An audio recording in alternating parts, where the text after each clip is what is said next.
Europe 1 Soir Week-end. 19h, 21h, Pascal de la Tour du Pin. Il y a un peu d'eau dans le gaz entre Marine Le Pen et Jordan Bardella, semble-t-il. On va en parler tout de suite avec Philippe Guibert, avec Raphaël Steinville. Je voudrais qu'on réécoute. Peut-être on a un extrait. Estéva me dit oui. Extrait de ce petit échange. Je suis pas sûr que Jordan, pour le coup, connaisse très bien les problématiques de la Nouvelle-Calédonie. On partage nos talents, dirons-nous. Elle ne dit pas que je ne connais pas le dossier. Je pense que vous sortez cette phrase de son contexte. Elle est investie sur ce sujet depuis très longtemps, mais je vous rassure, je connais très bien les dossiers ultramarins et notamment le dossier de la Calédonie française. Ce sont des petites piques à distance échangées entre Marine Le Pen et Jordan Bardella qui affichaient jusqu'à il n'y a pas si longtemps effectivement une unité. Jordan Bardella, lors d'une interview, parlait un peu, pas d'une mère de substitution en parlant de Marine Le Pen, mais parlait d'une référence, d'une référente en tout cas. Là, il y a de l'eau dans le gaz, Raphaël. Non, mais il faut rappeler le contexte. Il y a d'abord une de Valeurs Actuelles qui met en scène Jordan Bardella quasiment comme étant le candidat du Rassemblement national en 2027, prenant presque pour acquis cette possibilité, cette hypothèse. Alors bien sûr que pour Jordan Bardella, la situation elle est presque impossible parce que il ne peut pas dire qu'il n'existe pas de, il doit dire officiellement qu'il n'existe pas de plan B, mais ce serait absolument suicidaire pour lui que de ne pas envisager. Il a dit qu'il irait si Marine Le Pen était condamnée. Sauf qu'aujourd'hui, la stratégie, le narratif du Rassemblement national, c'est d'être tous derrière Marine Le Pen, de continuer à penser que la justice pourrait ne pas invalider Marine Le Pen dans l'optique de 2027 et de se préparer avec ce tandem ou ce duo. Et donc lui, il essaye de tenir ce narratif, ce récit, mais ne pas se préparer à y aller lui-même, à ne pas faire entendre ses différences, notamment on le voit, il n'hésite pas à dire, à ne pas nier qu'il est de droite, quand Marine Le Pen, à longueur d'interview, continue à dire qu'elle n'est ni de droite ni de gauche, et même parfois plutôt de gauche que de droite. Donc pas souvent quand même, pas souvent quand même, mais il y a cette différence qui se fait entendre, et bien évidemment pour nous journalistes politiques, pour tous les commentateurs et les observateurs de la vie politique, ce sont autant de coins que l'on met dans ce binôme qui jusqu'à présent, il faut quand même l'admettre, marchait de concert sans que aucune différence et aucune humeur ne viennent interférer dans ce duo. Philippe Guibert. Il va falloir qu'ils mettent leurs arrière-pensées en accord parce que le jugement en appel pour Marine Le Pen, c'est été 2026. Mais oui. C'est donc dans plus d'un an. Et à ce rythme, si l'une commence à dire que l'autre ne connaît rien à Nouvelle-Calédonie et qu'il est obligé de rectifier, ça va être long parce que la réalité, est-ce que Marine Le Pen accepte l'idée qu'il y ait un plan B ? Et du côté de Bardella, est-ce que Bardella accepte qu'il n'ait qu'un plan B et qu'il faudra qu'il attende l'été 2026 ? J'ai l'impression, à les écouter, j'ai peu de contacts au sein du RN, que là, il y a une ambiguïté. Il faut qu'ils se mettent rapidement d'accord parce cela va nuire aux deux. Et que les deux risquent de sortir affaiblis. Ça, les Français n'aiment pas les guerres fratricides. Les Français n'aiment pas ça. Et plus ils répètent qu'ils sont hyper d'accord, alors qu'on voit bien qu'il y a des problèmes de communication entre eux, plus évidemment ils vont s'affaiblir. Et je trouve que là, Marine Le Pen est quand même la chef, donc c'est à elle de prendre l'initiative. Et c'est quand même à elle de poser les choses. C'est la candidate, mais le président du parti, c'est Jordan Bardella. En fait, Raphaël Steinville. il lui doit tout. Il lui doit tout. C'est un président qui est quand même en position hiérarchique numéro 2. Vous avez raison. Mais ce qui est nouveau, c'est que jusqu'à présent, dans l'histoire du Rassemblement national et du Front national, il y avait une sorte de tragédie des numéros 2, qui étaient presque condamnés finalement à s'auto-exclure, à vouloir jouer les Brutus et finalement à disparaître du paysage politique. C'était Bruno Maigret, c'était Florian Philippot. Et là, il y avait quelque chose de presque miraculeux dans la relation entre Marine Le Pen et Jordan Bardella. Mais encore une fois, le contexte politique et judiciaire rend quasiment impossible que Jordan Bardella, s'il se prépare sérieusement à occuper les plus hautes fonctions, alors que ce soit à Matignon ou à l'Élysée, mais ce narratif consistant à dire qu'il n'y a pas de plan B aujourd'hui, il est suicidaire pour les deux, en fait. Parce que Jordan Bardella, s'il doit candidater en 2027, doit dès à présent faire la démonstration qu'il a l'épaisseur, Ce sera difficile. Ce sera difficile, mais ça sera Honnêtement, d'autant pour plus Jordan difficile que Bardella, Marine Le Pen ne le laisse pas éclore dans sa pleine dimension. Vous avez raison.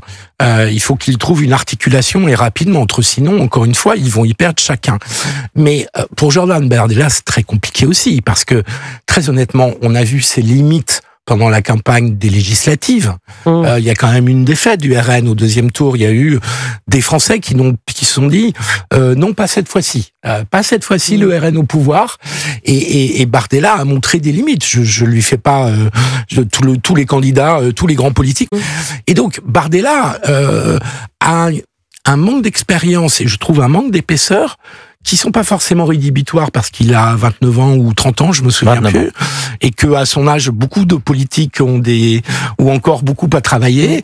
Mais pour devenir président de la République en 2027, Bardella, il part de loin. Je trouve qu'il faut pas se laisser avoir par les sondages. Et je pense que les entourages regardent un peu trop les sondages. Les sondages, 2 ans avant une présidentielle, veulent pas dire grand-chose. Ils indiquent simplement des rapports de force actuels. Mais très honnêtement, ça fait 30 ans que je suis des présidentielles. Je pense que Bardella aurait beaucoup de mal dans une présidentielle. Donc, s'il doit être un Tremblay, il faut qu'il trouve un système, il faut qu'il trouve ensemble un système de binôme, de tickets, avec une Marine Le Pen qui serait Premier ministre si elle ne peut pas être candidate, pour que ça tienne la route, parce que sinon ça tiendra pas la route. Donc il y a 2 problèmes. Il y a le problème de Marine Le Pen qu'elle accepte que éventuellement elle pourrait ne pas être candidate, et puis de côté de Bardella, il faut aussi prendre conscience, je trouve, de ses limites, de son inexpérience, du travail considérable qu'il doit encore faire. Et c'est cette une, selon vous, de Valeurs Actuelles qui a déclenché la guerre des chefs, entre guillemets? En tout cas, Raphaël la déclaration de Marine Le Pen, elle intervient juste après que Valeurs Actuelles ait consacré sa une à Jordan Bardella, mais avec des sondages assez flatteurs d'ailleurs, sur des traits d'image. Pourquoi d'image. Jordan Bardella sur cette une On n'empêche pas les journalistes de travailler. Mais bien sûr, mais C'est-à-dire d'ailleurs, que Valeurs Actuelles fait ça une sur Bardella. Il y a des mouvances, à mon avis, qui sont à l'œuvre. Il y a des groupes de pression. Oui, mais c'est trop gros. Moi, ça me paraît énorme. Disent... Est-ce que ce serait pas justement une façon de le tuer, Jordan Bardella? Parce que c'est énorme. Si le camp Bardella. Moi, je croirais plutôt, mais peut-être que vous avez auprès de raison. Valeurs Actuelles pour faire une, c'est trop gros, ça. Peut-être que c'est Raphaël qui a la bonne information. C'est grossier, pardon. C'est grossier, parce qu'il sait qu'il va se prendre un revers de. Je crois aussi qu'il y a des gens qui se disent Marine Le Pen, c'est fichu pour 2027, et donc si on veut que notre camp gagne, il faut qu'on fasse monter Bardella. Il y a aussi des gens qui ont pu se dire ça. Et Marine Le Pen, en tout cas, c'est ce qui transparaît à la lecture de ce dossier, c'est convaincu qu'un certain nombre de personnes agissent dans l'ombre pour finalement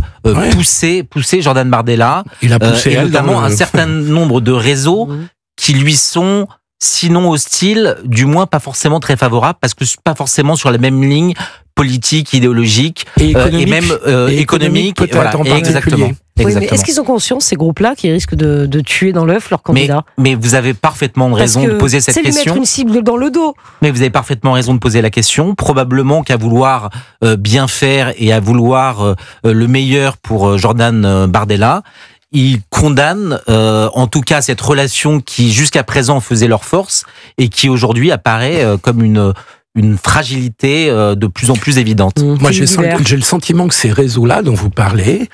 Vous qui êtes un spécialiste de la com politique, là, franchement, c'est une erreur des com de la part de... C'est beaucoup trop tôt. C'est beaucoup trop tôt. C'est grossier. Et ça risque de... Et le problème est que parfois la politique est faite d'effets pervers et de malentendus. C'est-à-dire que Marine Le Pen, je pense que vous avez raison, a dû prendre ça comme une attaque de la part de réseaux dont elle sait depuis longtemps, parce qu'ils étaient parfois derrière Éric Zemmour lors de la dernière présidentielle. Et Marine Le Pen sait que cette mouvance, ces réseaux-là, feront tout pour éviter qu'elle soit la candidate du camp nationaliste en 2027 et qu'ils préfèrent Bardella. Donc je pense qu'elle n'est pas dupe, parce qu'elle s'est dit, cela, je les ai déjà vus à l'œuvre au moment de 2022. Et donc je pense qu'ils ont déclenché, peut-être à leur insu, ces réseaux, une sorte de pré-guerre ou de début de guerre entre Bardella et Le Pen. Parce que Marine Le Pen, qui est une vraie bête politique... C'est exactement ce que j'allais dire, c'est un animal politique. C'est un animal politique, et donc elle sent le danger. Ouais. Elle sent le danger. Je suis entièrement d'accord avec ça, et l'histoire récente l'a démontré, notamment pendant la dernière campagne. C'est un animal politique d'une redoutable férocité lorsqu'elle se sent attaquée, en danger. Elle a fait la démonstration pendant la campagne lorsque un certain nombre de ses proches commençaient à douter d'elle-même parce que Éric Zemmour prospérait dans les sondages. Elle a tenu et elle a porté des coups extrêmement sévères et auprès d'Éric Zemmour et auprès de Marion Maréchal à l'époque, qui s'apprêtait à rejoindre Éric Zemmour. Elle ne se laisse pas faire parce que toute sa vie est tournée vers la politique, transpire la politique, habitée par la politique. Et vers la présidentielle en particulier. Ouais, la guerre fratricide, en tout cas, là, c'est en train de flancher. Il va falloir recoller les morceaux très très vite, non ? Mais aujourd'hui, c'est d'abord une histoire médiatique, mais il y a c'est une grosse erreur de com. C'est une histoire qui dit déjà quelque chose. Oui, vous avez raison. C'est d'autant plus une erreur de com que vous êtes dans une phase où Retailleau a le vent en poupe. Bien sûr. Qu'il vient d'être élu brillamment à la présidence des Républicains. On voit que dans les intentions de vote, il commence à dépasser il peut atteindre les 15%. Et donc, évidemment, tout ça peut profiter à Retailleau à un moment donné, qui pourrait être la vraie alternative expérimentée avec une expérience d'homme d'État en restant à l'intérieur, par rapport à un Bardella, dont je répète, sans vouloir lui faire injure. Tout d'un coup, les sondages, vous les prenez pour argent comptant. Il faut se rappeler dans ces cas-là que Valérie Pécresse, lorsqu'elle a été désignée comme la candidate des LR, est montée jusqu'à 20% dans les sondages. Non, mais je pense que vous avez raison. Et elle a terminé la campagne à 4,5%. Vous avez raison, et Retailleau, il y a encore beaucoup de chemin et de travail. Et il le sait, je pense aussi. Colline après colline, dit-il tout le temps. Il y a une dynamique politique incontestable. Et il y a quand même quelque chose qui bouge dans l'opinion. Et donc, s'il rentre en guerre intestine, je pense que Retailleau en profitera quand même presque mécaniquement. S'il continue d'incarner cette figure d'ordre au ministère de l'Intérieur, qui est attendue quand même par une large partie des Français. Bon.